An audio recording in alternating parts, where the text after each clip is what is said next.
Laras menghirup aroma kopi dari cangkirnya, menikmati pagi yang tenang sebelum hiruk-pikuk kantor dimulai. Hidupnya, secara lahiriah, adalah definisi kesempurnaan. Ia adalah seorang manajer pemasaran yang sukses, menikah dengan Dewa, seorang pengusaha properti yang mapan dan berkarisma. Mereka tinggal di rumah mewah di kawasan elit Jakarta Selatan, dan dikaruniai seorang putri cerdas bernama Alia, yang kini duduk di bangku kelas 3 sekolah dasar internasional. Di mata orang lain, Laras dan Dewa adalah pasangan panutan, simbol kemakmuran dan keharmonisan. Namun, seperti dinding porselen mahal, retakan kecil tak terlihat bisa tersembunyi di baliknya. 3 hari yang lalu, Laras mendapat undangan untuk menghadiri pameran karya seni 3 dimensi yang diadakan oleh sekolah Alia. Acara ini wajib dihadiri oleh orang tua. Laras tiba agak terlambat karena rapat mendadak, membuat Dewa tidak bisa ikut karena alasan pekerjaan mendesak di luar kota, alasan yang sudah sering ia dengar belakangan ini. Saat berjalan menyusuri lorong pameran, Laras mencari karya seni milik Alia. Ia menemukannya di samping instalasi miniatur kincir angin yang rumit. Di bawah kincir angin itu, terpampang kartu nama pembuatnya, Bintang Wiratama. Jantung Laras berdesir aneh. Wiratama. Nama belakang itu sama persis dengan nama belakangnya, Dewa, dan Alia. Nama itu cukup langka, bukan seperti Pratama atau Wijaya yang umum. Laras mencoba menepisnya. Kebetulan. Pasti hanya kebetulan. Saat ia sedang mengagumi karya Alia, seorang wanita muda dan anggun menghampiri miniatur kincir angin tersebut. Wanita itu memiliki rambut coklat sebahu dan mata yang tampak sedikit lelah namun bahagia. Di sebelahnya, berdiri seorang anak laki-laki dengan kemeja rapi yang Laras yakini adalah Bintang Wiratama. "Wah, Bintang, kamu hebat. Ini bagus sekali," kata wanita itu, memeluk Bintang dengan penuh kasih sayang. Laras tidak sengaja mendengar percakapan mereka. Bintang merengek tentang cat yang tumpah saat proses pembuatan, dan wanita itu, yang dipanggil Mama oleh Bintang, tertawa kecil. "Sudah, jangan khawatir. Nanti kita ceritakan ke Papa Dewa, pasti Papa Dewa bangga," ujar sang ibu, tanpa menyadari kehadiran Laras di dekatnya. Tubuh Laras terasa membeku. Papa Dewa. Nama suaminya disebut. Bukan hanya nama belakang yang sama, tetapi juga nama depan panggilan.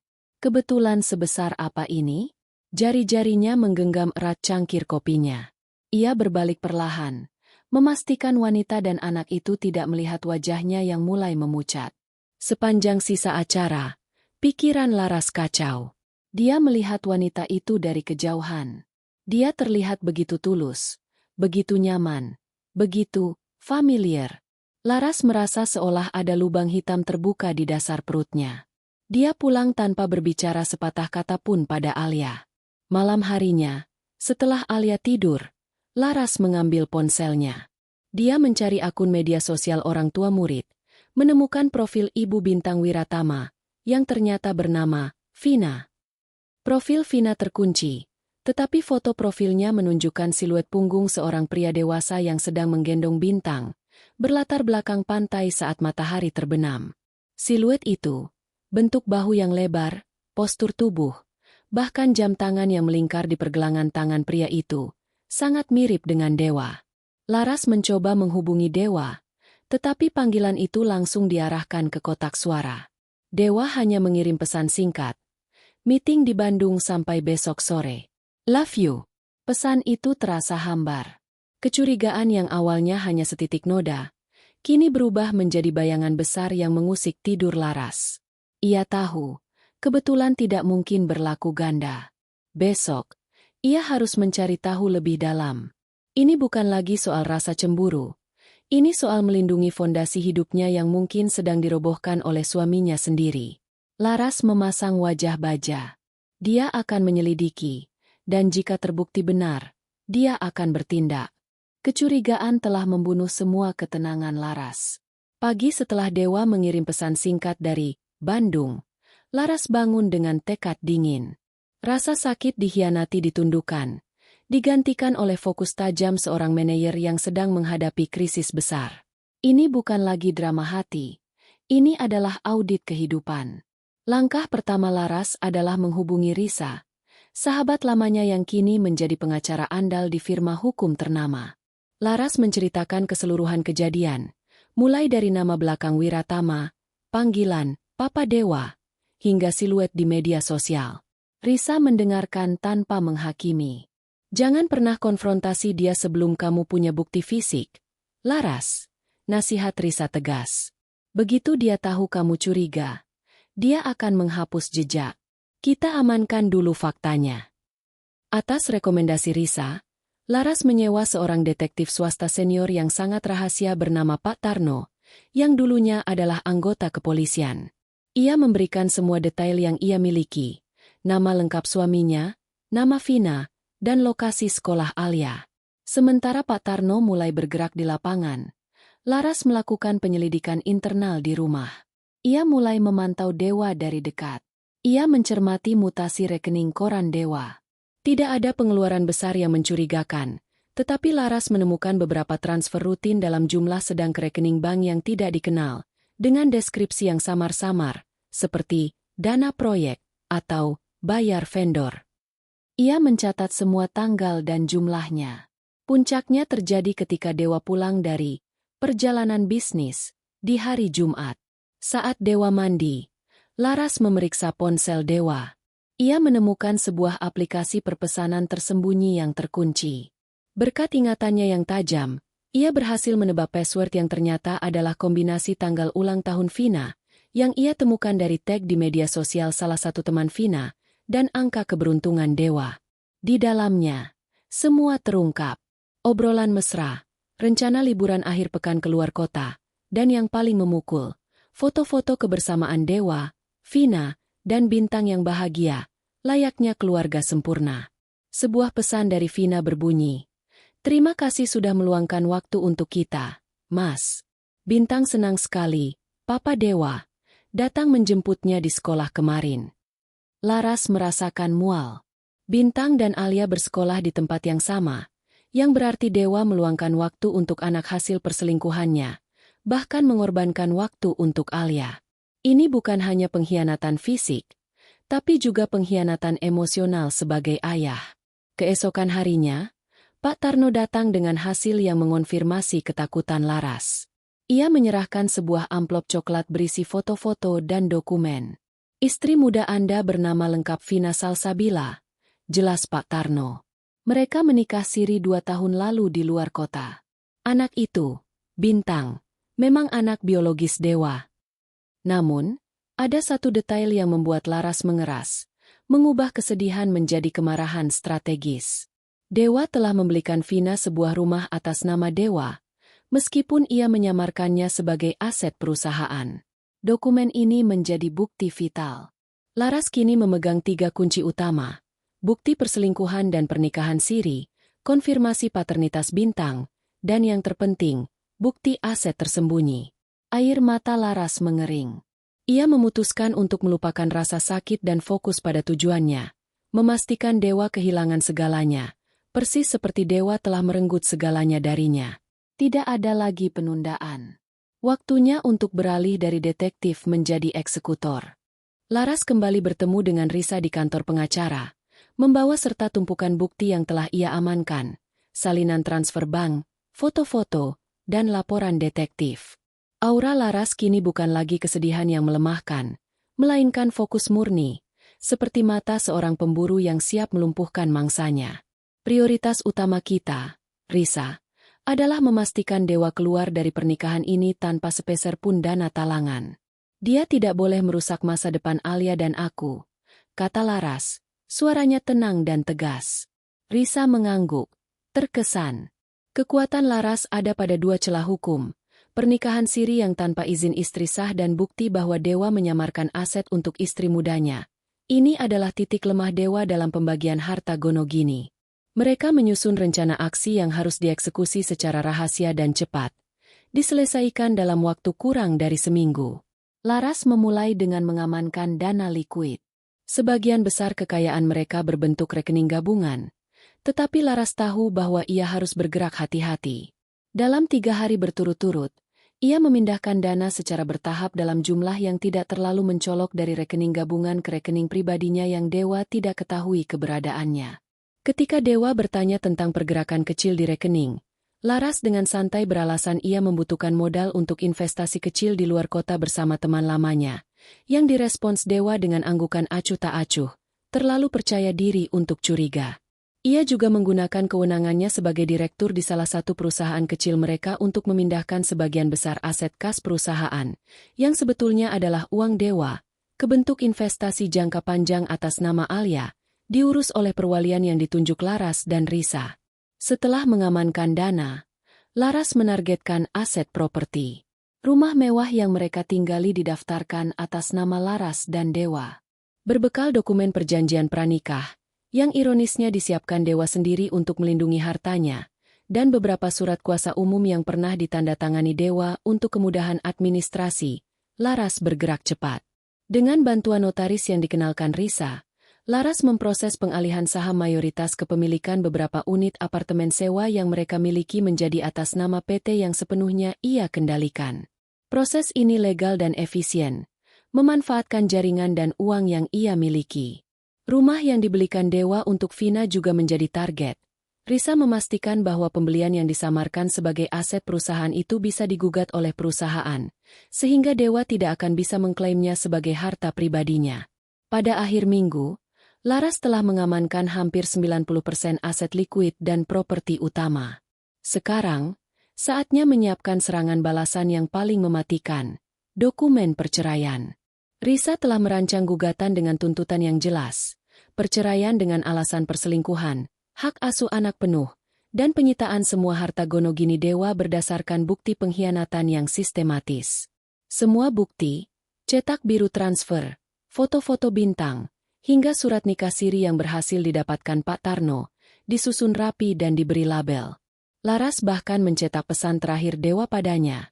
Pesan penuh kebohongan yang akan menjadi bukti di pengadilan. Laras kembali ke rumah. Dewa menyambutnya dengan senyum lelah, mengeluh tentang tekanan bisnis. Laras membalas senyum itu, senyum palsu terakhir yang ia berikan pada suaminya. Ia melihat wajah Dewa, wajah yang dulu ia cintai, dan merasakan rasa jijik. Dewa tidak tahu, saat ini ia sedang berjalan di atas ranjau yang dipasang oleh wanita yang selama ini ia anggap bodoh dan patuh. Malam itu, Dewa tertidur lelap. Tidak menyadari bahwa ia baru saja menghabiskan malam terakhirnya sebagai suami kaya raya. Pagi itu terasa dingin, meskipun matahari bersinar cerah. Laras memastikan Alia sudah dijemput oleh sopir dan pembantu rumah tangga sudah diberi cuti mendadak. Ia mengatur suasana rumah. Lampu ruang tamu dimatikan, hanya menyisakan cahaya lembut dari jendela yang mempertegas ketegasan ekspresinya. Di atas meja kopi, ia menumpuk rapi semua bukti yang telah ia kumpulkan. Amplop berisi foto Bintang dan Vina, cetak biru transfer bank, salinan gugatan cerai, dan yang paling mematikan, dokumen pengalihan kepemilikan aset. Dewa pulang lebih awal dari biasanya, sekitar pukul 3 sore. Wajahnya lelah setelah seharian rapat. Ia terkejut mendapati rumah sepi dan Laras duduk tegak di sofa, dikelilingi dokumen. "Sayang, ada apa ini? Kenapa gelap sekali?" tanya Dewa, mencoba mendekat untuk mencium kening Laras, namun Laras menghindar. "Duduk, Dewa. Kita perlu bicara. Ada beberapa aset yang ingin aku tunjukkan," ujar Laras. Suaranya datar, tanpa emosi, membuat Dewa merinding. Dewa duduk. Senyumnya perlahan memudar saat matanya menangkap tumpukan kertas. Ia melihat amplop coklat dengan logo detektif swasta dan merasa jantungnya mencelos. Laras tidak membuang waktu. Ia mendorong amplop foto ke hadapan Dewa. "Aku bertemu anakmu, Bintang Wiratama, di sekolah Alia. Nama belakangnya kebetulan sama, kan? Lalu aku mendengar ibunya memanggilmu Papa Dewa. Kebetulan yang lucu. Dewa, apakah kamu ingat kapan kamu terakhir kali datang ke acara sekolah Alia?" Dewa menjadi pucat pasi. Ia mencoba merebut foto-foto itu, tetapi Laras sudah jauh lebih cepat. "Siapa Bintang? Apa maksudmu? Aku tidak kenal." "Jangan berbohong." Potongan kata itu diucapkan Laras dengan nada rendah dan mematikan. Tidak perlu berteriak. Ia melempar selembar dokumen legal ke wajah Dewa. Surat nikah siri Dewa dan Vina. Aku sudah tahu tentang Vina, tentang rumah yang kamu beli atas nama perusahaanmu untuk dia, dan tentang anakmu. Semua yang kamu bangun di belakangku selama 2 tahun ini, sudah ada di tanganku. Dewa terdiam. Rasa terkejut, panik, dan penyesalan bercampur di wajahnya. Ia akhirnya mencoba taktik memohon. Laras, dengarkan aku. Aku salah, tapi itu hanya kehilafan. Dia hanya pelarian. Kamu yang utama. Demi Alia, tolong jangan hancurkan keluarga kita. Keluarga kita sudah kamu hancurkan saat kamu mengucapkan janji suci di hadapan wanita lain. Potong Laras tajam. Aku bukan hanya marah karena kamu selingkuh. Dewa, aku marah karena kamu mengkhianati masa depan Alia. Kamu rela meluangkan waktu untuk anak lain di sekolah Alia. Pengkhianatanmu benar-benar sempurna. Laras kemudian mengeluarkan kartu asnya. Ia mendorong tumpukan dokumen terakhir ke Dewa, gugatan cerai dan dokumen pengalihan aset. Semua rekening gabungan sudah kosong. Semua properti yang kamu beli di bawah tangan perusahaan sekarang sudah atas nama Alia melalui perwalian yang tidak bisa kamu sentuh. Rumah ini atas namaku. Kamu sudah menandatangani surat kuasa umum yang aku gunakan untuk memproses semuanya. Secara hukum, kamu tidak punya apa-apa lagi di sini. Wajah Dewa berubah dari pucat menjadi merah padam karena amarah dan keputusasaan. Kau tidak bisa melakukan ini. Aku suamimu. Harta itu milik kita berdua. Itu harta Gonogini, Dewa. Dan berdasarkan bukti perselingkuhan dan penipuan finansial yang sudah kusiapkan, Risa memastikan kamu akan keluar tanpa dana sepeser pun. Hakim akan melihat bagaimana kamu berusaha menyamarkan aset, dan itu akan menjadi pemberat hukumanmu. Laras berdiri. Siluetnya tampak tinggi dan mengancam di tengah ruangan yang remang-remang. Ia mengambil kunci mobil Dewa dari meja dan melemparkannya ke lantai. Aku sudah membereskan tasmu. Keluar dari rumah ini sekarang juga. Kamu tidak akan tidur di sini malam ini. Jika kamu berani kembali atau mencoba menghubungi Alia tanpa izin, pengacaraku akan langsung melayangkan perintah penahanan. Dewa berdiri, terhuyung-huyung, menyadari bahwa ia baru saja dikalahkan oleh wanita yang ia anggap lemah. Ia hanya bisa menatap Laras dengan kebencian dan keputusasaan, namun tidak ada kata-kata yang keluar dari mulutnya. Laras menunjuk ke pintu. Dengan langkah gontai dan penuh penyesalan, Dewa mengambil tasnya dan meninggalkan rumah yang dulunya ia pimpin. Kini menjadi istana bagi mantan istrinya yang ia hancurkan. Setelah Dewa pergi, keheningan rumah terasa berat sekaligus membebaskan. Laras menghabiskan malam itu bukan dengan menangis, melainkan dengan menenangkan dirinya, mempersiapkan mental untuk tahap akhir, proses hukum. Dengan Risa di sisinya, gugatan cerai berjalan secepat kilat. Dewa, yang kehilangan semua akses finansial dan terancam dengan bukti-bukti perselingkuhan yang sistematis dan penyembunyian aset, tidak dapat berbuat banyak. Ia tidak mampu menyewa pengacara tanding-tanding dan akhirnya harus menerima semua tuntutan Laras. Perceraian diputuskan, hak asuh penuh Alia jatuh ke tangan Laras, dan Dewa keluar tanpa hak atas harta Gonogini. Keputusan pengadilan adalah pembenaran yang sempurna atas pengkhianatan yang telah ia lakukan. Fokus utama Laras setelah resmi bercerai adalah Alia. Ia menjelaskan perpisahan dengan Dewa secara sederhana dan jujur, menekankan bahwa cinta Laras pada Alia tidak akan pernah berubah. Laras memastikan rutinitas Alia tetap stabil, mengisi kekosongan sosok ayah dengan waktu berkualitas dan perhatian yang tulus. Perlahan, keceriaan Alia kembali, dan Laras menyadari bahwa fondasi keluarga mereka tidak terletak pada kehadiran Dewa, melainkan pada kekuatan ikatan ibu dan anak. Di tengah proses penyembuhan emosional, Laras sepenuhnya mengambil alih perusahaan kecil yang ia amankan. Dengan energinya yang terfokus, ia mengembangkan bisnis itu hingga melampaui capaian Dewa sebelumnya. Identitasnya kini bukan lagi istri pengusaha sukses, melainkan seorang wanita mandiri dan pebisnis ulung. Uang bukan lagi menjadi sumber kekhawatiran, melainkan alat untuk menciptakan keamanan abadi bagi putrinya. Laras bangkit dari keterpurukan layaknya Phoenix, lebih kuat dan lebih cerah dari sebelumnya. Beberapa bulan kemudian, dalam perjalanan pulang dari menjemput Alia, Laras melihat mobilnya berhenti di lampu merah. Di seberang jalan, di halte bus yang padat, ia melihat Dewa. Penampilannya jauh dari kata terawat. Jas mahalnya telah digantikan kemeja lusuh, dan tatapan matanya kosong, dipenuhi rasa lelah dan penyesalan. Ia terlihat sedang berbicara dengan seseorang di telepon, mungkin Vina, karena wajahnya menunjukkan frustrasi. Laras tahu bahwa Dewa kini menjalani hidup yang jauh lebih sulit. Ia harus membangun segalanya dari awal dengan reputasi yang tercemar dan tanpa modal, menanggung tanggung jawab yang sama sekali tidak ia harapkan. Laras tidak merasakan kebencian, hanya kelegaan. Saat lampu berubah hijau, Laras melajukan mobilnya tanpa menoleh ke belakang. Di kursi belakang, Alia bercerita riang tentang rencana akhir pekan mereka. Laras tersenyum. Ia telah bertindak tidak hanya untuk membalas pengkhianatan, tetapi juga untuk menyelamatkan martabat dan masa depan mereka. Ia telah membuktikan bahwa wanita yang dianggap lemah dan bergantung bisa menjadi pihak yang paling mematikan ketika ancaman datang pada apa yang paling ia cintai.